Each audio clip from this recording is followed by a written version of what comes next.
प्रिय मित्रों, नमस्कार।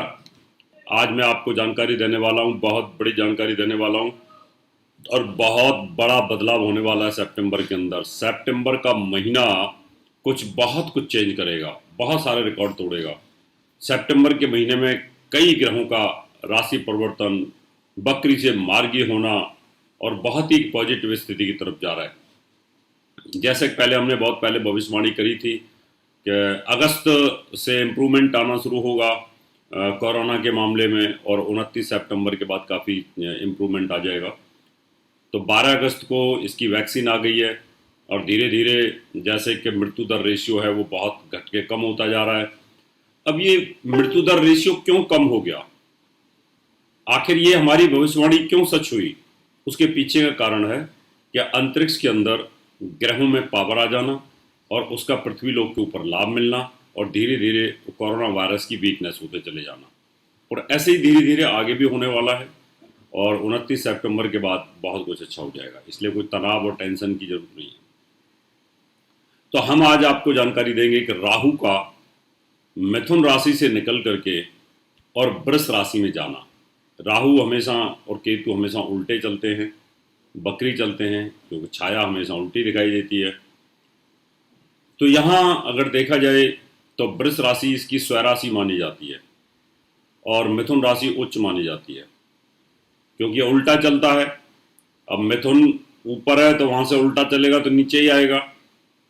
कुछ लोग वृष में उच्च मानते हैं और मिथुन में स्वराशि मानते हैं, तो ये तो लॉजिकल नहीं है, क्योंकि ऊपर से नीचे हो सकता है, क्योंकि उल्टे चलने वाले ग्रहों में ये प्रॉब्लम्स आती है। तो वृष राशि के अंदर, स्वराशि के अंदर बहुत अच्छा फल देगा और ऐसी 8 राशियां हैं जिनकी किस्मत खोल देगा, खजाने भरेगा, धन की बारिश करेगा, क्योंकि राहु जब देता है तो छप्पड़ फाड़ करके देता है। 1.5 साल चलेगा वृष राशि के अंदर।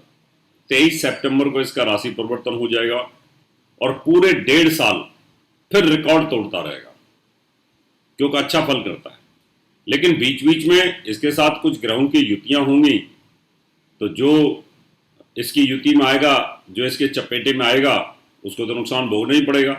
अभी जैसे बुध आ गया था तो कोरोना वायरस फैला, ऐसे बृहस्पति केतु के प्रभाव में आ गया, ऐसे बहुत सारे ग्रह प्रभाव में आए तो उस समय नुकसान हो जाता है।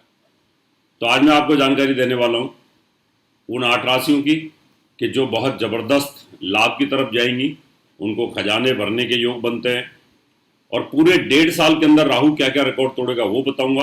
और एक और, राहु और शनि की मित्रता है, दोस्ती है, क्योंकि दोनों ही पापी हैं, एक ही ग्रुप के हैं, ये राक्षस ग्रुप के हैं।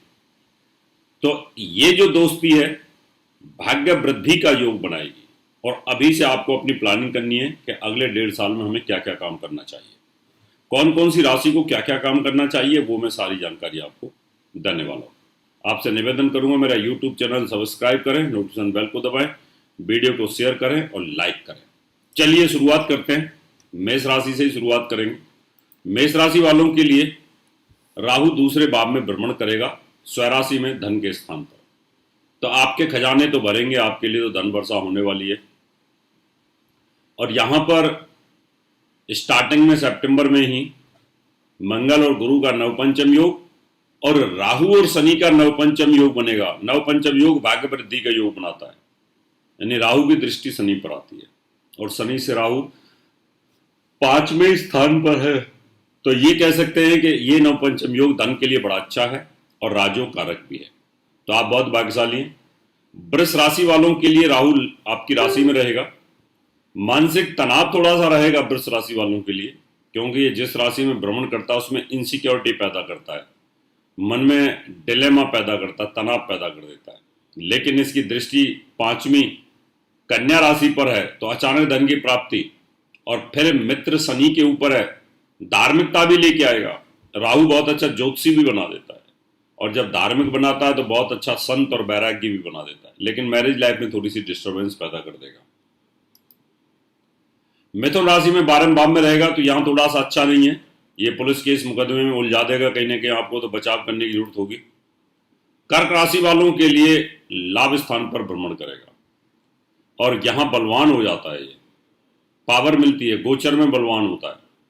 तो आपको मान सम्मान, टेक्निकल एजुकेशन, इंडस्ट्री और लाभ, होटल लाइन जो डूबी पड़ी है, टूरिज्म जो डूबा पड़ा है, फिल्म इंडस्ट्री जो डूबी पड़ी है, ये सब चीज़ों में इम्प्रूवमेंट आने का योग बनेगा। तो आप बहुत भाग्यशाली हैं और उपाय आपको अंत में बताऊंगा। सिंह राशि में कर्म भाव पर भ्रमण करेगा। सिंह राशि वालों के लिए वैसे ही अच्छा फल नहीं देता, लेकिन आपके लिए अच्छा देगा। आपके भी खजाने क्यों भरेगा? क्योंकि राहु की 5वीं दृष्टि धन भाव पर है और राहु की 7वीं दृष्टि ये माँ के स्वास्थ्य को डिस्टर्ब करेगी, लेकिन 9वीं दृष्टि रोग चोट ऋण के ऊपर है, तो यहां भी वो समाप्ति की तरफ जाएगा। तो आप भी बड़े भाग्यशाली हैं। कन्या राशि वालों के लिए बड़ा जबरदस्त है। कन्या राशि वालों के लिए भाग्य स्थान पर रहेगा और यहां नवपंचम योग बहुत ही शानदार बनने वाला है। तो मैंने कहा भाग्य वृद्धि योग। राहु और शनि दोनों दोस्त हैं, दोनों त्रिकोण में बैठे हुए हैं और सूर्य भी स्टार्टिंग में त्रिकोण में रहेगा, इसलिए संतान का सुख, भाग्य की वृद्धि और धार्मिक मनोकामनाएं आपकी पूर्ण होंगी। तो आप भी बहुत भाग्यशाली हैं। तुला राशि की अगर मैं बात करूं तो मृत्यु स्थान में चलेगा। अपने स्वास्थ्य का ध्यान रखना होगा आपको, चोट एक्सीडेंट को ध्यान रखना पड़ेगा। और वृश्चिक राशि में भी ये विवाह स्थान पर चलेगा, तो वैवाहिक जीवन को थोड़ा सा डिस्टर्ब करने के योग बने, यहाँ भी तालमेल अच्छा नहीं रहेगा। और धनु राशि के अंदर छठे भाव में भ्रमण, रोग चोट ऋण और पुलिस केस मुकदमा से बचाव करने की जरूरत होगी। मकर राशि के लिए बहुत जबरदस्त फिर आ जाता है। मकर राशि के लिए 5वें भाव में भ्रमण करेगा, वहां से उसकी दृष्टि कन्या राशि भाग्य स्थान पर आती है, लाभ स्थान पर आती है और फिर उसकी शनि के ऊपर दृष्टि आती है। तो शनि का प्रभाव स्व राशि का लेकर के काम करेगा और शनि स्वयं यहाँ धन भाव का स्वामी भी है और राहु और केतु जिस भाव के स्वामी होते हैं उस भाव का फल भी लेते हैं ये। तो यहाँ शनि का धन का फल भी लेकर के काम करेगा।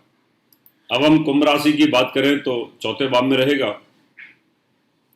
और चौथे भाव में रहने के कारण उसकी जो दृष्टि है शनि पर रहेगी खर्च के घर में। यहाँ मकान बनवाएगा, शनि मकान का कारक होता है, तो यहाँ भी आपके लिए बेटर है। मीन राशि वालों के लिए पराक्रम स्थान पर है, तो यहाँ पराक्रम में वृद्धि करना, यहाँ बलवान हो जाता है गोचर के अंदर, तो एक बहुत पॉजिटिव स्थिति यहाँ पर बना देता है, क्योंकि तीसरे, छठे और 11वें भाव में इसकी जो पोजीशन होती है वो काफ़ी स्ट्रोंग होती है। तो ये राहु की स्थिति है कि राहु जिन जिन मित्र राशियों को देख रहा है, अब जहां शनि लाभ का स्वामी है वहां पर शनि का प्रभाव लेके काम कर रहा है, जहां बुध लाभ का स्वामी है बुध वहां का प्रभाव लेके काम कर रहा है, जहां पर स्वयं बैठा हुआ है शुक्र लाभ का स्वामी उसका प्रभाव लेके काम कर रहा है। तो जिस राशि में ये बैठता है उस राशि का फल लेके काम करता है और जिस राशि को देखता है उसका फल उठाता है और जिस ग्रह को देखता है उसका फल उठाता है, जो ग्रह इसको देखता है उसका फल उठाता है। लेकिन 4 राशियों के अंदर इसका फल बहुत ज़्यादा अच्छा नहीं है, जो मैंने आपको बताया कि जैसे अष्टम भाव में भ्रमण करेगा, 12वें भाव में भ्रमण करेगा, 7वें भाव में भ्रमण करेगा, लगन में भ्रमण करेगा, वृष राशि के अंदर तनाव देता है, तो इन राशियों पर थोड़ा सा स्ट्रेस रहता है। छठे भाव में बलवान हो जाता है तो यहाँ पर बहुत पावर आ जाती है इसकी, और तीसरे भाव में बलवान हो जाता है और 11वें भाव में तो फिर धन की वर्षा करता है। इसलिए पूरे 1.5 साल ये धन के मामले में आपके लिए रिकॉर्ड तोड़ने वाला है। अब रही प्लानिंग की बात, प्लानिंग इसलिए कर लीजिएगा इन 1.5 सालों में, आगे आएगा ये मेष राशि में मंगल के घर में, और ये फिर मंगल कराए दंगल। मेष राशि में ये बहुत गंदा फल देता है, इसलिए गोचर में गंदा फल देगा। तनाव, स्ट्रेस, युद्ध की संभावनाएं, आतंकवादी घटनाएं, अनस्टेबल हो जाना, ऐसा योग, धूम धड़ाक होना, बम विस्फोट होना, ऐसी चीज़ें आएंगी। तो मैं इसलिए कह रहा हूँ कि 1.5 साल के भीतर भीतर जो करना चाहते हैं, कमाना चाहते हैं, कमाने के लिए, धन इकट्ठा करने के लिए बहुत अच्छा है। यहाँ गोमेद आप पहन सकते हैं। जो जिन 8 राशियों की मैंने जानकारी दी है वो 8 राशि वाले गोमेद पहनेंगे तो आपके धन के खजाने भरे रहेंगे, आपके लिए पॉजिटिविटी बहुत अच्छी रहेगी। मित्रों, अब समय आपसे हाथ लेने का, अगले एपिसोड में आपसे फिर मुलाकात करूंगा। अब आपसे हाथ लेता हूं, नमस्कार। इसी तरह की और भी जानकारी लेने के लिए हमारे चैनल को सब्सक्राइब करें और नई वीडियो की नोटिफिकेशन के लिए बेल आइकॉन दबाएं। अगर आप ये वीडियो फेसबुक पर देख रहे हैं तो वीडियो को लाइक और शेयर करें। साथ ही अपनी राय कमेंट बॉक्स में जरूर बताएं। धन्यवाद।